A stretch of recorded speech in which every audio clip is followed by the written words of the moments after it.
Stop letting negative thoughts run the rest of your life. Say that sentence out loud right now, and notice how much of it sounds like an accusation rather than an invitation.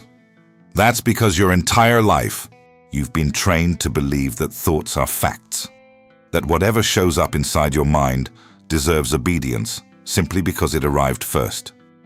No one ever sat you down to explain the truth the Stoics already understood 2,000 years ago. A thought is not an order. It's a visitor. And you, not the visitor, decide who stays in the house and who gets shown the door. Marcus Aurelius, ruling an empire surrounded by war, betrayal, plague, and the death of his own children, wrote himself a reminder that still cuts through the noise of our modern anxiety. You have power over your mind, not over outside events. Realize this, and you will find strength. He wasn't writing poetry for a diary no one would ever read. He was writing survival instructions for a man whose mind, left unguarded for even a single day, could have collapsed under the weight of everything happening around him. And if an emperor needed this discipline daily, what makes you think you can live without it? Here's the uncomfortable diagnosis most people never receive. You don't suffer from your circumstances nearly as much as you suffer from your unexamined interpretation of them. The email that ruined your morning, the harsh comment that replayed in your head for 3 days straight, the failure from 5 years ago that still visits you at 2 in the morning like an unwelcome guest who never learned to knock. None of those things, in themselves, are torturing you right now. What's torturing you is the thought about them that you never questioned, never confronted, never asked to show its credentials before letting it hijack your entire nervous system.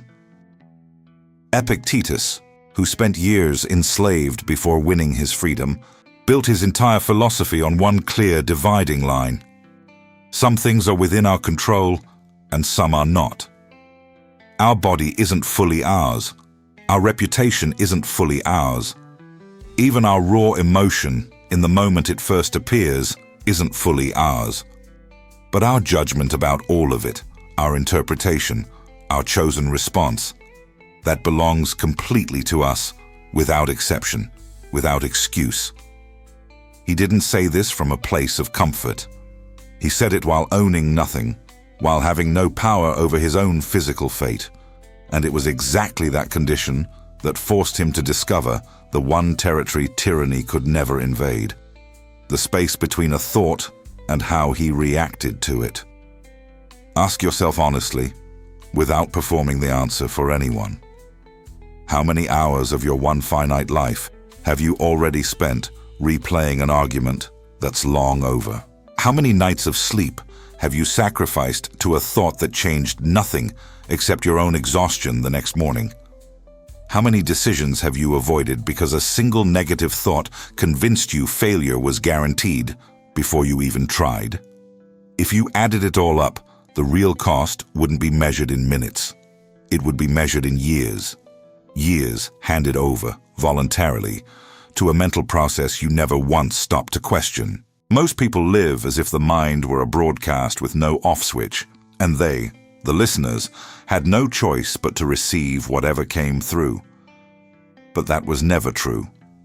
The Stoics discovered, and modern psychology has since confirmed the same idea in different language, that between stimulus and response, there is a gap. Small, sometimes only a second wide, but real. And it's inside that gap, that narrow crack most people never notice exists, that your entire freedom lives. Seneca wrote that we suffer more in imagination than in reality. Read that again, slowly. Not that reality is painless, but that the mind, left unchecked, manufactures suffering far beyond what any actual event demands. It rehearses catastrophes that never happen, replays humiliations long after everyone else has forgotten them, builds entire futures out of fear, and then makes you live inside them as if they were already true. So how, in practice, do you actually stop giving destructive thoughts command over your life? It's not about forcing positivity, pasting a smile over the pain, or pretending everything is fine when it isn't. That isn't Stoicism. That's denial wearing philosophy as a costume. What actually works is far less glamorous and far more powerful. The moment a destructive thought shows up, you pause, and instead of obeying it instantly, you examine it. You ask what evidence supports it. You ask whether it's describing reality or simply replaying an old fear dressed up as a prediction. You ask whether acting on it moves you closer to the person you're trying to become, or just keeps you circling the same exhausted pattern for one more day. Marcus Aurelius had a phrase for this practice that sounds too simple until you actually try it under real pressure. He told himself to strip the thought bare. Remove the emotional layer, the dramatic language, the catastrophic framing, and look only at the naked fact that remains. Someone criticized you. That's the fact. Everything else, the belief that you're worthless, that you'll never improve, that everyone secretly agrees with the criticism, all of that is commentary your own mind added afterward, uninvited. Strip that layer away, and what's left is almost always smaller, quieter, and far more manageable than the story your anxiety originally sold you. There's a particular kind of person that negative thoughts love to target most, and it isn't the careless or the lazy. It's the responsible, the ambitious, the people who actually care about doing things right. Because a mind that cares deeply will always generate more thoughts to protect what it cares about. And many of those thoughts will be exaggerated warnings, worst-case scenarios, imagined failures designed to keep you safe by keeping you frozen. If that describes you, understand this clearly. The volume of negative thoughts you experience isn't proof that something is wrong with you. More often it's proof that you're someone who takes life seriously enough to want to get it right. The problem was never that you think. The problem is that you never learned you had permission to talk back. Consider for a moment how differently your last hard week would have gone if you had treated every negative thought the way a disciplined mind treats an unverified rumor. You wouldn't have forced the thought away, because that rarely works and usually backfires.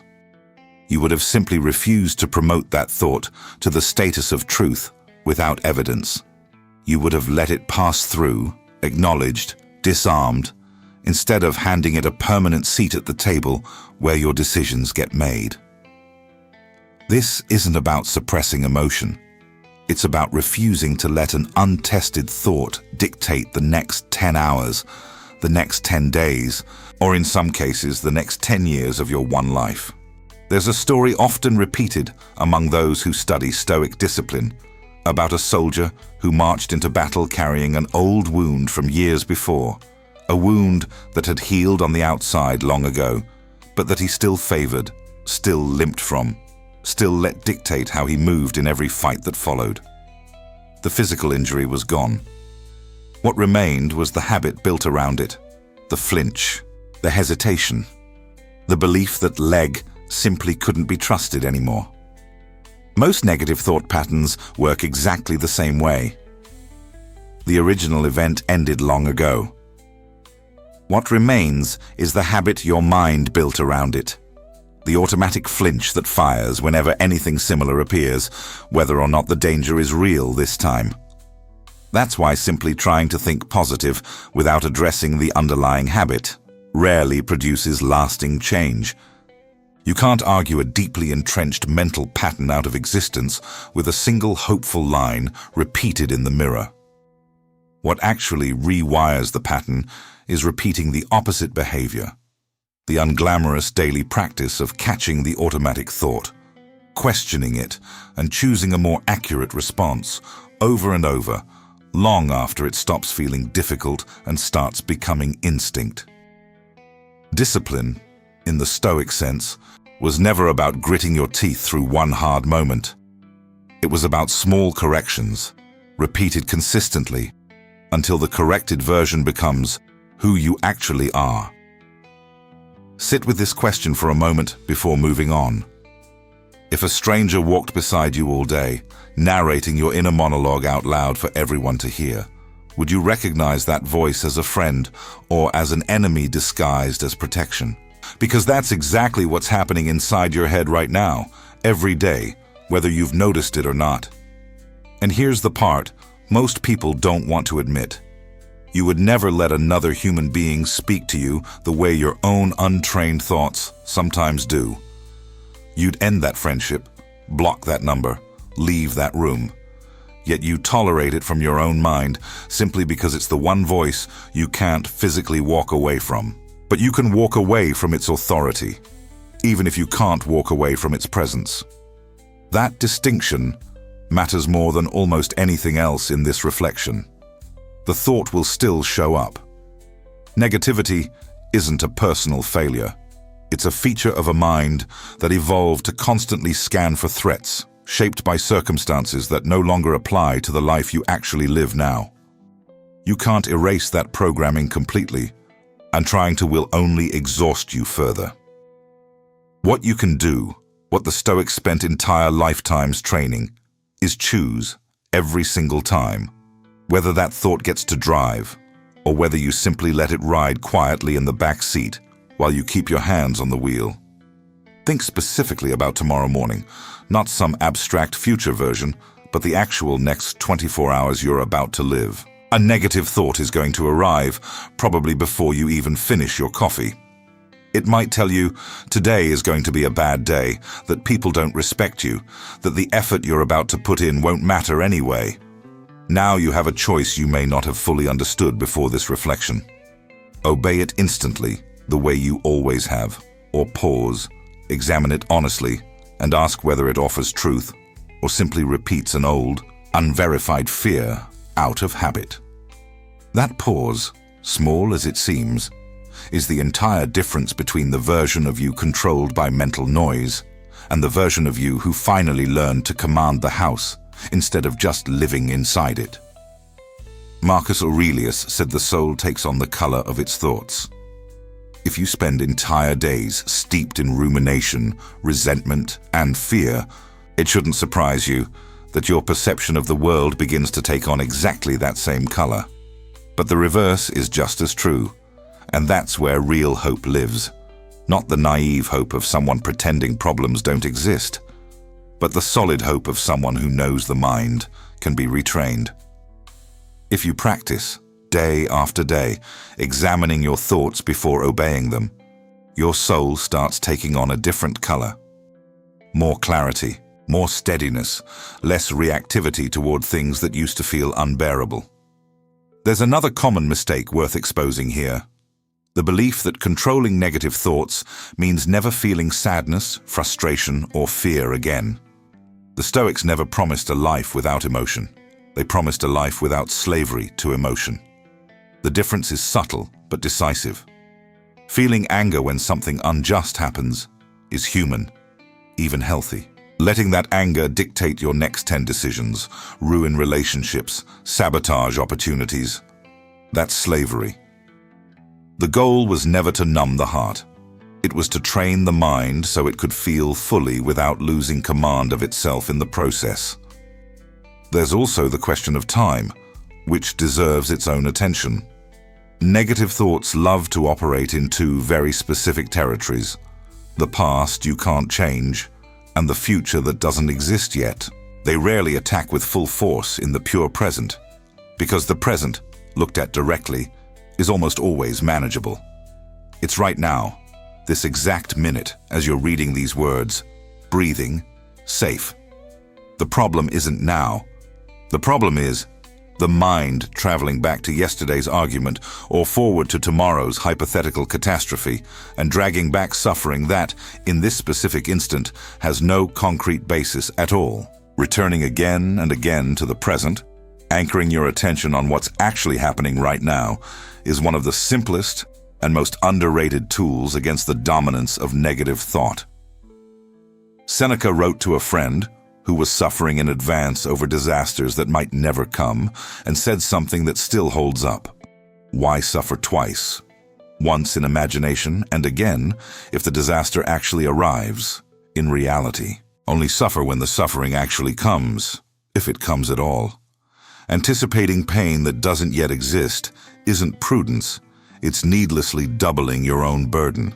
And yet, how many of us live exactly this way, spending today's energy on a tragedy that may never happen, and that, even if it does happen, would require a strength that only exists in the moment it's actually needed, not before. It's also worth talking about comparison, that quiet poison feeding so much modern negative thought. You compare your real life, with all its visible difficulties, against other people's edited lives, carefully selected, filtered, presented only at their best moments. And from that dishonest comparison, your mind concludes that you're behind, that you're failing, that everyone else is moving forward while you stand still. The Stoics were already warning about this danger, centuries before social media existed, about the risk of measuring your own life against everyone else's external ruler. Epictetus said that if you want to improve, be willing to appear foolish and stupid in external matters. And he said that because he knew that constant concern with others' opinion and status is one of the most efficient ways to never actually live your own life. Perhaps the most practical exercise that can be pulled from all of this is simple to describe, even if hard to sustain. At the end of each day, before sleep, set aside a few minutes to mentally review the thoughts that dominated your hours. Ask yourself how many of them were based on real facts, and how many were just fear habits repeated without any examination at all. There's no need to write everything down, or turn this into a complicated ritual. It's just the honest habit of asking every night, whether you were commanded by your mind or whether you commanded it. Repeated over weeks, this simple exercise begins revealing patterns that, without this attention, would have remained invisible forever, hidden beneath the automatic routine of daily life. And this is exactly where the real freedom the Stoics were pursuing lies. Not the absence of thought, not an artificially empty, calm mind, but a mind that examines before obeying, that questions before believing, that chooses before reacting. That freedom doesn't arrive all at once, like a sudden revelation that fixes everything in a single night. It arrives slowly, thought by thought, pause by pause, day after day, until, without noticing exactly when it happened, you look back and realize you're no longer swept away by the first reaction. You examine now. You choose now. You no longer hand over, without a fight, command of your own life to whatever thought happens to show up first. If something here truly reached you, if you recognized, even just now, a thought pattern you've been obeying without question for far too long, write it in the comments. Because naming the pattern is almost always the first real step toward disarming it. This channel exists exactly for this kind of quiet, honest reflection. And if something here helped you see more clearly today, subscribe, because the next reminder might be exactly the one you'll need before the next negative thought shows up.